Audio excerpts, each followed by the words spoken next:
Welcome back. What we got here is an envelope activity. And this envelope activity is to help you wrap your head around what a TDA ought to look like. So we're going to use a text that's a little bit younger for ages 4 through 8.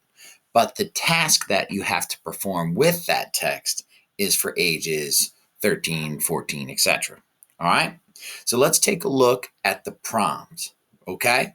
The prompt is authors often reinforce their central idea through repetition. How does the author of the talk reinforce her central idea through repetition? Write an essay using the text to support your answer.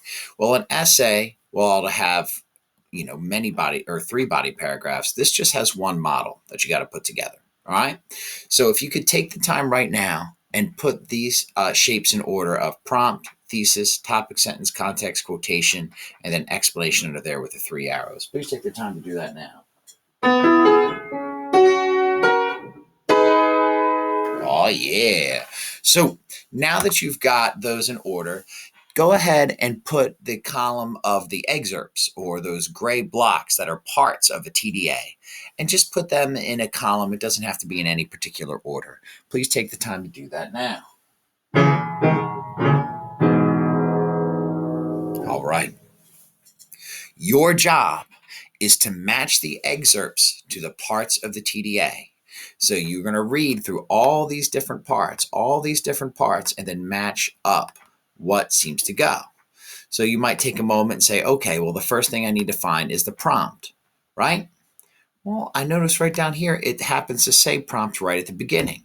So maybe this one here should be matched up with prompt, and I would move it there. And then when Mr. Surface is ready, I'll go call him over and boom, we'll see if I'm correct or not.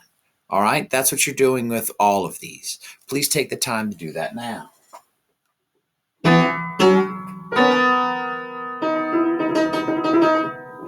All right. So now let's go over the answers. The answer to number one is prompt. It does say prompt at the beginning. Authors often reinforce a central idea through repetition. How does the author of the talk reinforce her central idea through repetition? Write an essay using the answer to support your answer. Then, boom, your thesis statement. Notice how it has grandma's affection as one whole body paragraph that'll be unto itself. Notice how another body paragraph could be friendships, playful connections, right? Yes, indeed. And then notice how there's another one, the comparisons to great Black historical figures in history.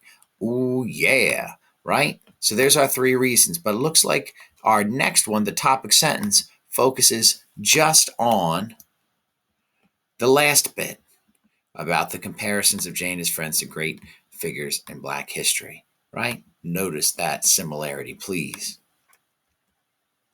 Then context. Take a moment and look. See how it goes up? It's leading up to a quote. It's retelling the story. The story of the talk revolves around Jay's friends, and Jay's family. And as he grows up, his grandfather takes the time to tell stories about the great Black athletes like John Carlos, Wilma Rudolph, and Jesse Owens. As Jay grows up, his grandfather preaches caution due to stereotypes of troublemaking alongside his stories of Black achievement. And then boom, there's the quote. Notice how it's got quotation marks, right? There's a quotation mark right there. And look down here, another quotation mark there. Make sure this is matched up, please. And then after the quotation is the explanation. It's got a this noun verb, this sad and sobering coupling of achievement with unfair stereotyping.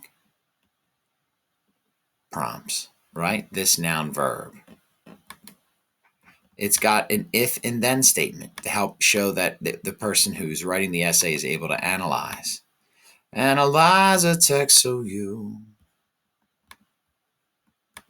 And then it uses the word important to kind of round out the thinking of the essay.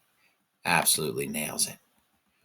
Right? So that's what your job was to match up all of the different parts of the TDA, thesis, and a body paragraph to all the parts that are written in this example.